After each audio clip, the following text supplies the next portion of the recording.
Michel Foucault, Discipline and Punish. Let's begin.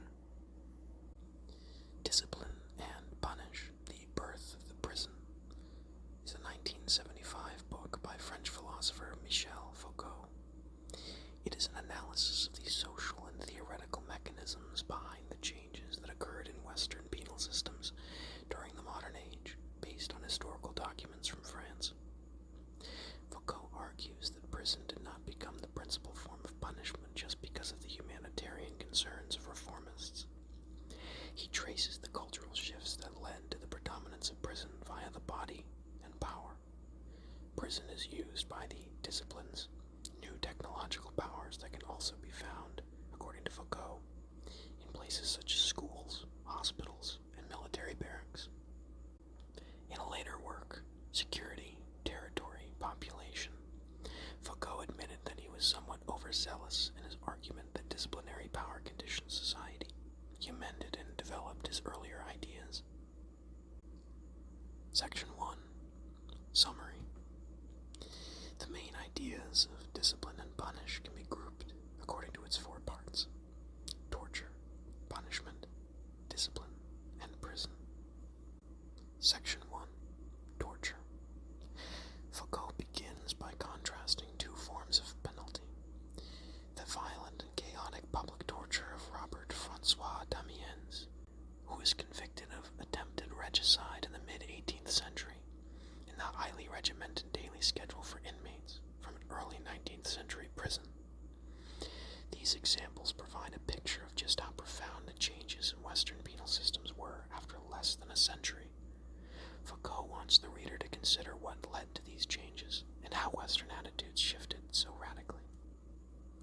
He believes that the question of the nature of these changes is best asked by assuming that they were not used to create a more humanitarian penal system, nor to more exactly punish or rehabilitate, but more as a part of a continuing trajectory of subjection.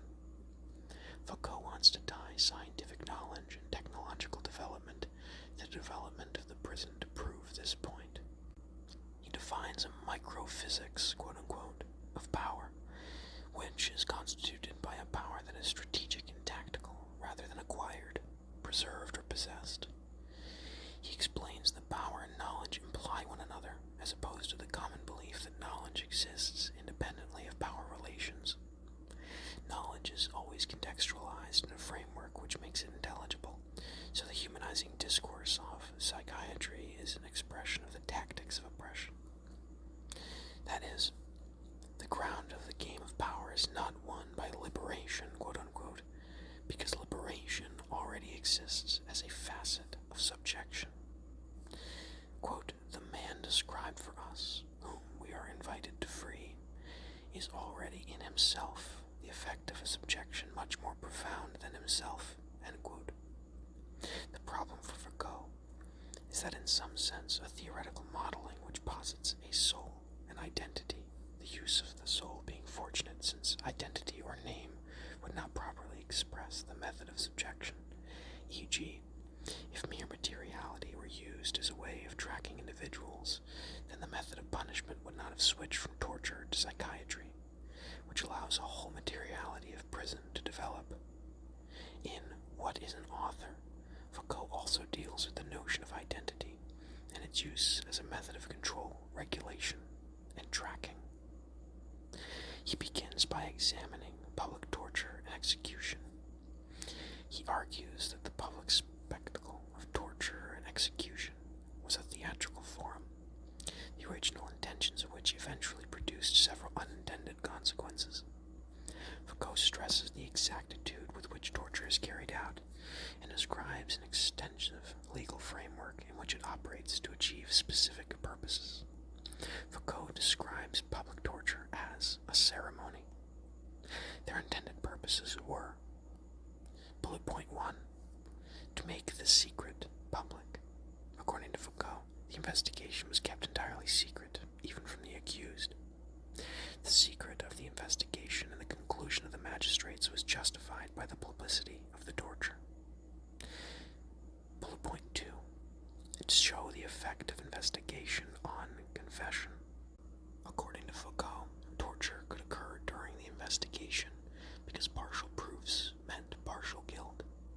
If the torture failed to elicit a confession, then the investigation was stopped and innocence assumed. A confession legitimized the investigation and any torture that occurred. Bullet point 3. Reflecting the violence of the original crime onto the convict's body for all to see, in order for it to be manifested, then annulled by reciprocating the violence of the crime on the criminal.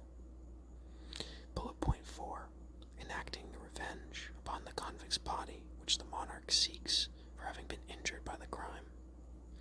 Foucault argues that the law was considered an extension of the sovereign's body, and so the revenge must take the form of harming the convict's body.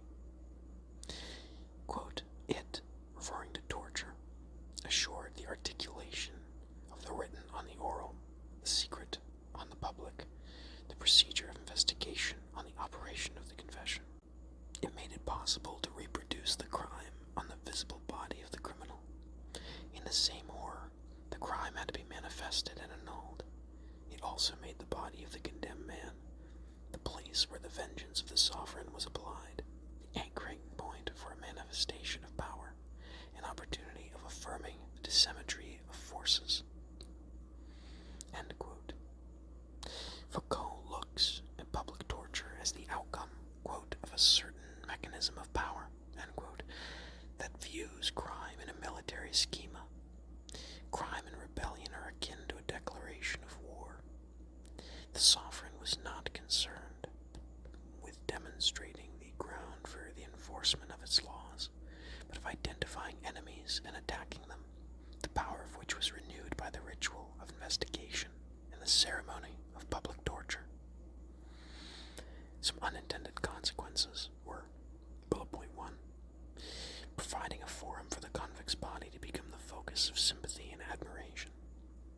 Bullet point 2, redistributing blame. The executioner rather than the convict becomes the locus of shame. Bullet point 3, creating a site of conflict between the masses and the sovereign at the convict's body. Foucault notes that public executions often led to riots in support of the prisoner. Frustration for the inefficiency of this economy of power could be directed towards and coalesce around the site of torture and execution.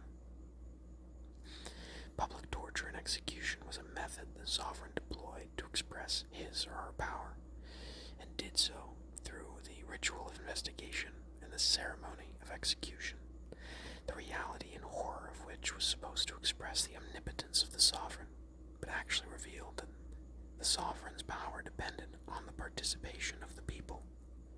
Torture was made public in order to create fear in the people, and to force them to participate in the method of control by agreeing with its verdicts. But problems arose in cases in which the people, through their actions, disagreed with the sovereign by heroizing the victim, admiring the courage in facing death, or in moving to physically free the criminal, or to redistribute the effects of strategically deployed power. Thus, he argues, the public execution was ultimately an ineffective use of the body, qualified as non-economical. As well, it was applied non-uniformly and haphazardly, hence its political cost was too high. It was the antithesis of the more modern concerns of the state, order, and generalization. So it had to be reformed to allow for greater stability of property for the bourgeoisie. Section 2. Punishment. Firstly, the switch to prison was not immediate and sudden. There was a more graded change, though it ran its course rapidly. Prison was preceded by a different form of public spectacle. The theater of public torture gave way to public chain gangs. Punishment became quote-unquote gentle, though not for humanitarian reasons, Foucault suggests. He argues that reformists were unhappy with the unpredictable, unevenly distributed nature of the violence the sovereign would inflict on the convict. The sovereign's right to punishment was so disproportionate that it was ineffective and uncontrolled. Reformists felt the power to punish and judge should become more evenly distributed. The state's power must be a form of public power. This, according to Foucault, was of more concern to reformists than humanitarian arguments. towards generalized punishment. 1,000 mini-theaters of punishment would have been created wherein the convicts' bodies would have been put on display in a more ubiquitous, controlled, and effective spectacle. Prisoners would have been forced to do work that reflected their crime, thus repaying society for their infractions. This would have allowed the public to see the convicts' bodies enacting their punishment and thus to reflect on the crime, but these experiments lasted less than 20 years. Foucault argues that this theory of quote-unquote gentle punishment represented the first step away from the excessive force of the sovereign and towards more generalized and controlled means of punishment. But he suggests the new shift towards prison that followed was the result of new technology, an ontology for the body being developed in the 18th century, the technology of discipline, and the ontology of, quote, man as machine. Section 3. Discipline. The emergence of prison as the form of punishment for every crime grew out of the development of discipline in the 18th and 19th centuries, according to Foucault. He looks at the development of highly refined forms of discipline concerned with the smallest and most precise aspects of a person's body. Discipline, he suggests, constitutes a new economy and politics for bodies. Modern institutions required that bodies must be individuated according to their tasks, as well for training, observation, and control.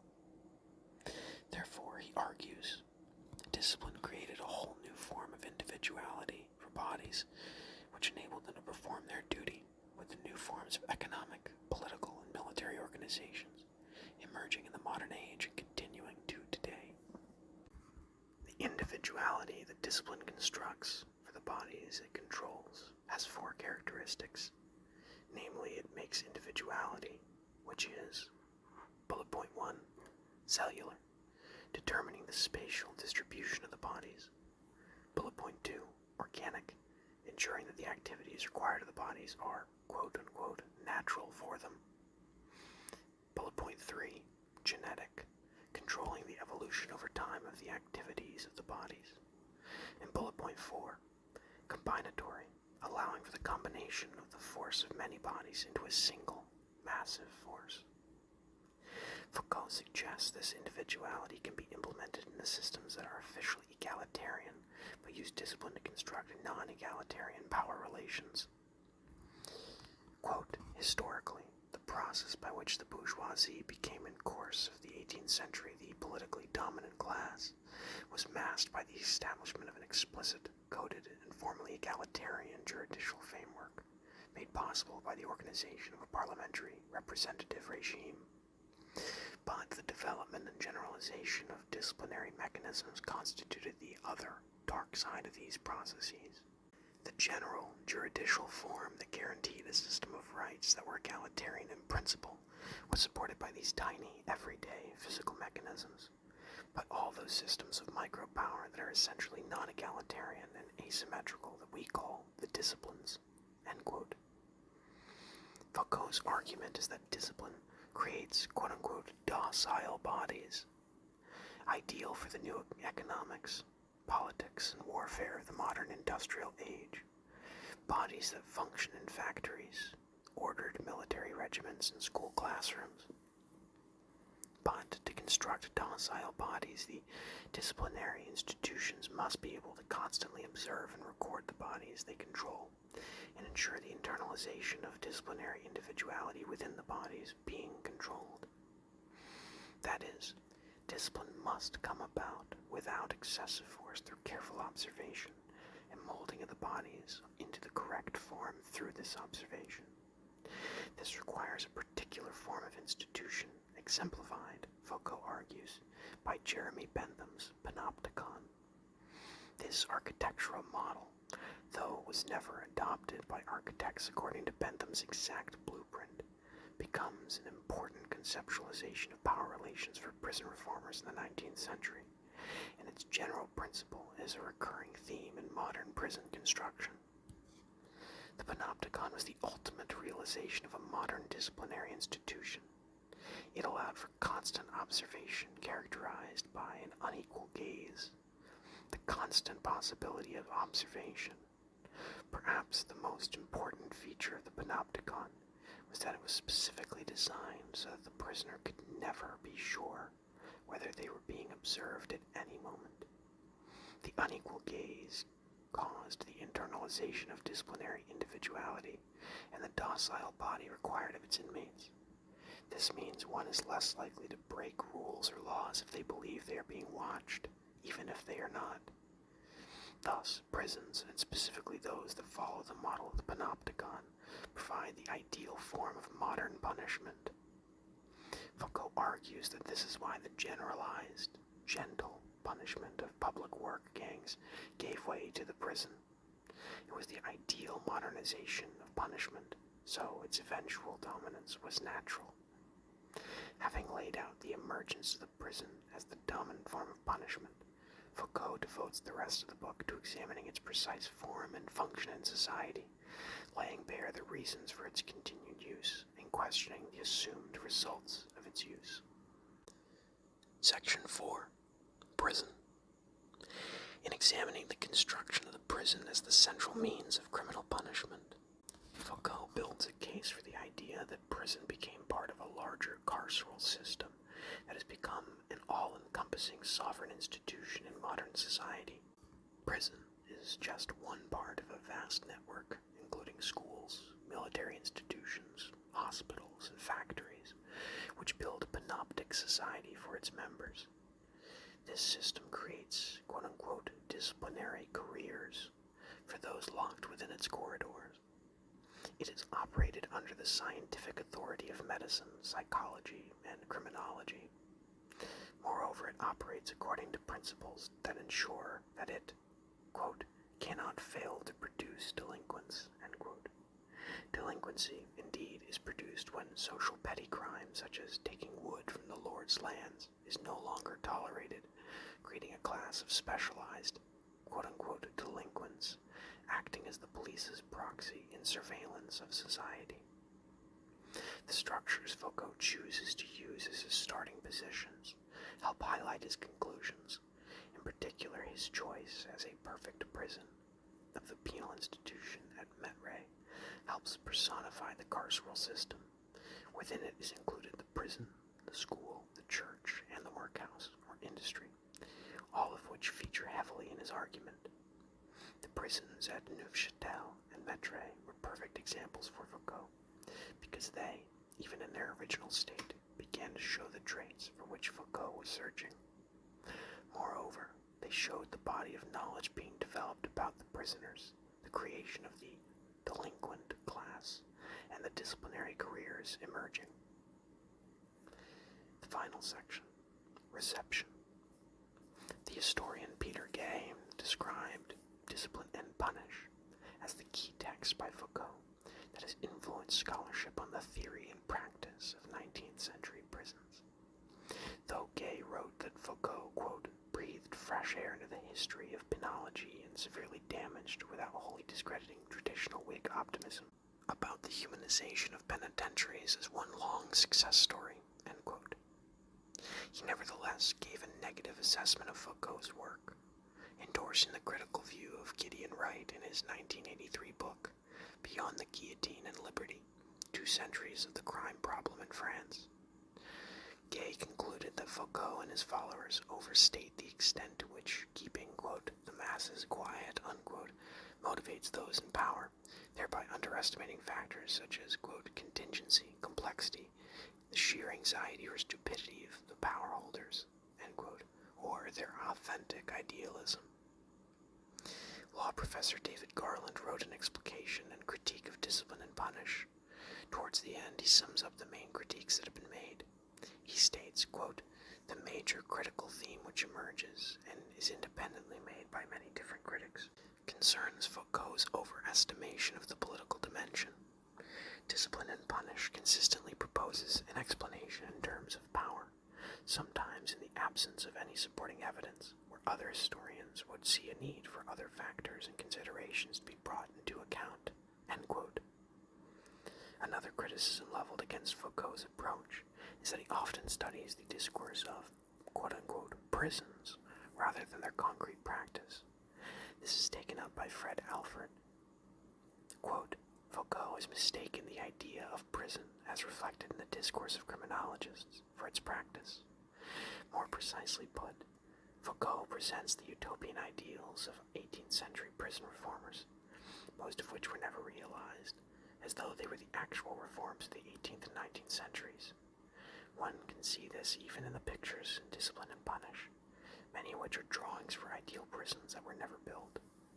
One photograph is of the Panopticon prison buildings at Stateville, but it is evidently an old photograph, one in which no inmates were evident, nor the blankets and cardboard that now enclose the cells.